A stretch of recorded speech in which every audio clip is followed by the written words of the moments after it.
México no es una democracia plena. Lo peor es que no es ni una democracia defectuosa. Es un régimen híbrido arriba solamente de los sistemas autoritarios. Esto no lo digo yo, lo dice un análisis que se manifiesta a través de un índice de democracia 2021 realizado por la unidad de inteligencia de The Economist, la revista británica. Este es la unidad de análisis de The Economist, en inglés The Economist Intelligence Unit. ¿Qué es un régimen híbrido? Importante. A ver, cualquier similitud con México no es mera coincidencia, y así lo define el Economist. En un régimen híbrido es aquel en que las elecciones tienen irregularidades sustanciales que a menudo impiden que sean a la vez libres y justas. La presión del gobierno sobre los partidos y candidatos de la oposición puede ser común. Las debilidades importantes son más frecuentes que en las democracias defectuosas. Entre estas debilidades, ¿cuáles son? En cultura política, funcionamiento de gobierno y participación política. La corrupción tiende a ser generalizada. El Estado de Derecho es débil. La sociedad civil es débil. Por lo general hay acoso y presión sobre los periodistas y el poder judicial no es independiente. Ya al respecto, yo nomás quiero decir que hoy, a través de mi Twitter, lancé un tweet que en pocas palabras dice, y es algo que creo que todos tenemos que pensar, que el pueblo debe rechazar a cualquier gobernante en cualquier lugar del mundo que utiliza las instituciones del Estado para intimidar o perseguir a periodistas que lo critican o denuncian supuestos actos de corrupción en su gobierno. Así empiezan las dictaduras. Cuidadito. Es un Twitter que hoy subí hablando de nuestro sistema pues defectuosísimo e híbrido.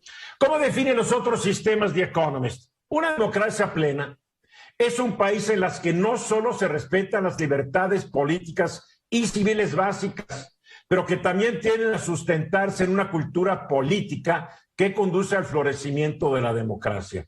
El funcionamiento del gobierno es satisfactorio, los medios son independientes y diversos, hay un sistema eficaz de frenos y contrapesos, el poder judicial es independiente y las decisiones judiciales se cumplen.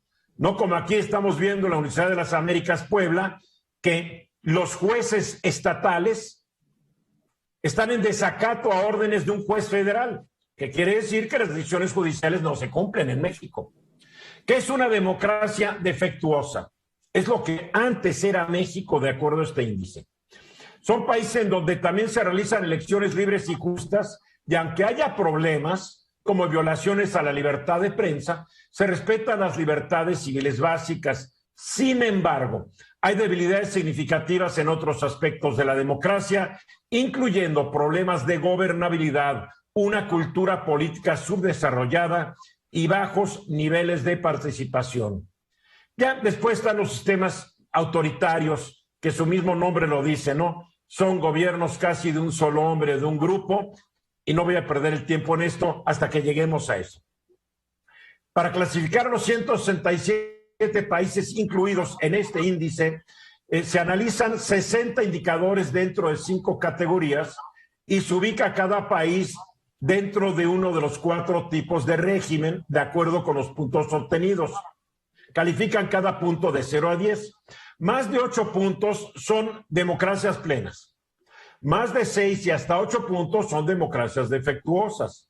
Más de 4 y hasta 6 puntos son regímenes híbridos y 4 o menos puntitos son regímenes autoritarios. En este índice México obtuvo 5.57 puntos, quedando en lugar 86, empatado con Ucrania. Es de risa esto. En lo que a las 5 categorías se refiere, México obtuvo 6.92 en lo que es el sistema electoral y pluralismo, 5 en funcionamiento del gobierno, 7.22 en participación política, un miserable 3.3 en cultura política, lo cual significa que los mexicanos carecemos de cultura política, por más que en conferencias de prensa nos digan lo contrario.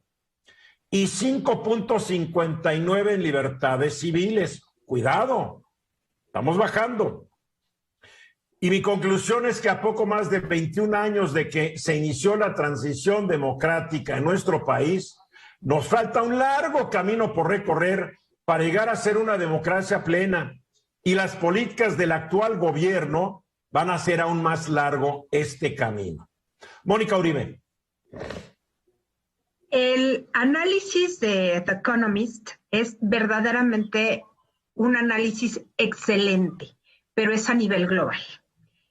Tiene unas características muy interesantes, sobre todo porque su foco real es China, el reto que impone China como modelo a la democracia occidental. Y eso es justamente ahí donde habría que abordar más, porque México, dentro de todas las categorías que plantean los británicos en The Economist, que realmente se basan en una serie de análisis globales, toman encuestas de Pew, hay una serie de cosas muy, muy interesantes atrás, hay todo un marco teórico bastante bien hecho, pero lo interesante es ver cómo México se desvía de la norma, por eso es híbrido, porque en una parte sí se nota el progreso del populismo, y por el otro lado se notan otras características que tienen que ver no solamente con economías muy fuertes, sino también con economías muy pequeñas y muy débiles. El tema central es la falta de una cultura política democrática. Cultura política hay, pero no es democrática en un sentido amplio y en un sentido moderno. Pues la calificación que nos dan de cultura política es bastante reprobada, de 3.13. Sí, por supuesto, por supuesto. Cuando tú dices que la hay, pero muy elemental. Es una cultura política autoritaria. Ese es el verdadero problema. Bueno, es la tradición mexicana desde la independencia y antes de ella y antes de la conquista. El país ha sido gobernado por autoritarios. Claro. Desde que llegaron los primeros pobladores a lo que hoy es México. De 167 países incluidos en el índice de democracia, únicamente 21 califican como democracias plenas. Para variar, los países escandinavos, ¿no? Y otros: Noruega, Nueva Zelanda, Finlandia, Suecia, Islandia, Dinamarca, Irlanda, Taiwán, Australia, Suiza, Países Bajos, Canadá, Uruguay, Luxemburgo, Alemania, Corea del Sur, Japón, Reino Unido, Mauricio, Austria y Costa Rica. El único país que aparece aquí junto con Uruguay como democracia de América Latina. Es sorprendente, pero países que uno cree que son grandes democracias ya están siendo clasificadas como democracias defectuosas. Entre ellos Francia, Israel, España, Chile, Estados Unidos y otros. Bélgica, países europeos que uno creería, no, ya están. Pero a mí lo que más coraje me da es que Brasil sí está calificado, Panamá, Argentina y muchos países latinoamericanos como democracias defectuosas. No han caído en esta clasificación de régimen híbrido en el que ya está México, combinado con Ucrania, y abajo de Bangladesh, Túnez, donde hay un golpe de Estado, Paraguay, Malawi, El Salvador, Zambia, Bután, Ecuador, Madagascar, Fiji y Hong Kong. Mónica. Bueno, aquí hay cosas muy, muy interesantes, y lo que descubre Pew, que incluye a México, es que hay un ascenso del populismo y del autoritarismo. Eso es quizá el principal hallazgo. El segundo hallazgo es que los efectos de la pandemia han potenciado este afecto o mayor afecto a los regímenes autoritarios. ¿Por qué? Porque finalmente muchos regímenes democráticos, o que eran más democráticos, aunque fueran democráticos defectuosos, finalmente no lograron tener políticas públicas que satisficieran a los ciudadanos. Ese es el verdadero punto. Hay un desencanto con la democracia, pero esto es global. Y la disyuntiva está entre tener un gobierno de expertos, aunque no sea tan democrático, o tener un gobierno democrático que, por muy democrático que sea, no cumple dos aspectos: el económico y el tema del combate a la pandemia. Eso es coyuntural, obviamente, pero ha condicionado muchísimo la visión de los ciudadanos alrededor del mundo. El caso mexicano es muy particular porque está el tema de un líder autoritario en un régimen con procedimientos democráticos. Y se nota, y lo dice el estudio, que Andrés Manuel López Obrador ha hecho una concentración del poder y por eso bajamos de democrático defectuoso a régimen híbrido, porque ya hay características de un régimen autoritario. Sí, cierto, ya los hay. Y la forma de querer usar instrumentos del Estado para callar bocas es un muy buen indicio de un régimen autoritario.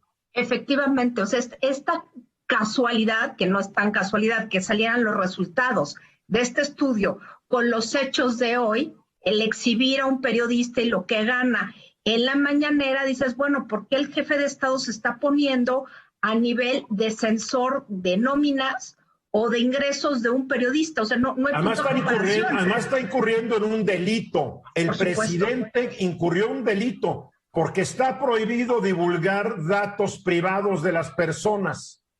Entonces, el periodista aludido, Carlos Loret de Mola, y yo no soy fan de Loret de Mola, lo quiero aclarar, tiene todo el derecho a demandar al presidente por violación de la ley de privacidad de datos, si no me equivoco, Bernardino. Sí, Eduardo, ahí están las leyes, los datos son personales, no se pueden de alguna manera divulgar, sobre todo también se pueden hacer en un momento determinado cuando hay alguna orden judicial, ¿no? Que se está investigando, etcétera. Y el presidente tampoco tiene el derecho a decir que le va a pedir al SAT que lo investigue. Digo, cuidado, cuidado. A ver, Venus. Sí, aquí el problema Estás muy cerca de tu pantalla, Venus. Aquí el problema fue que México, los mexicanos, una gran mayoría de ellos, quedó muy descontento y yo podría decir hasta harto de esa democracia defectuosa que tuvimos. Digamos que a partir del año 2000 al 2018 fue tal el desencanto que repudiaron la democracia y están dispuestos o prefieren tener un régimen autoritario que efectivamente está concentrando más y más el poder, pero evitar aquello, ¿no? Y el discurso del presidente López Obrador le está funcionando muy bien porque mientras estamos ya en este régimen híbrido, alejándonos de la democracia, los seguidores de López Obrador creen que nunca ha habido tanta democracia en México como ahora e incluso el presidente habla de un momento estelar de la historia, ¿no?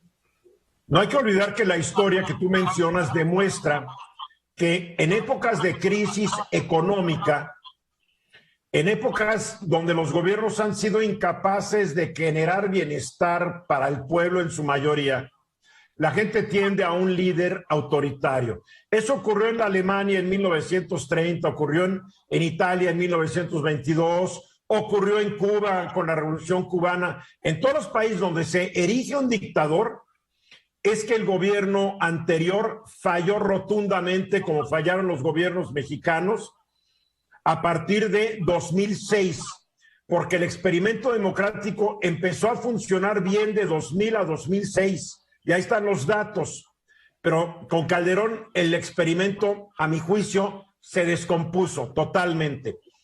A ver, Juan. Yo creo que es interesante recordar la historia del último siglo, donde México era un país de caudillos, o sea, pasamos de tener un dictador como Porfirio Díaz. Luego tuvimos un país de caudillos, donde se fortalece un régimen de un partido único que gobierna 70 años. Llega el movimiento del 68 y se empiezan a descomponer todos los estándares de la vida política mexicana. Llegamos al 88 con la elección de Carlos Salinas, que es una imposición. Todo el mundo supone o cree no, Cuauhtémoc Cárdenas, se quemaron las urnas en la Cámara de Diputados, incendiaron la Cámara. México inició un proceso democrático lento, defectuoso, pero yo creo que iba muy bien encaminado, Como bien señalas, llegamos al año 2000, vino el cambio de gobierno y el cambio de partido, pero el cambio de partido no supo romper las reglas del autoritarismo que caracterizó a los gobiernos del PRI. Y finalmente, error tras error, nos llevan otra vez a un régimen autoritario y de caudillo. Bernardino. Eduardo, fíjate que haciendo esta reflexión, sin duda es muy interesante este análisis que hace de Economics, pero yo recordando sobre todo, y lo que dice, hablando del texto constitucional, desde 1917 a este año, hemos tenido 763 reformas constitucionales.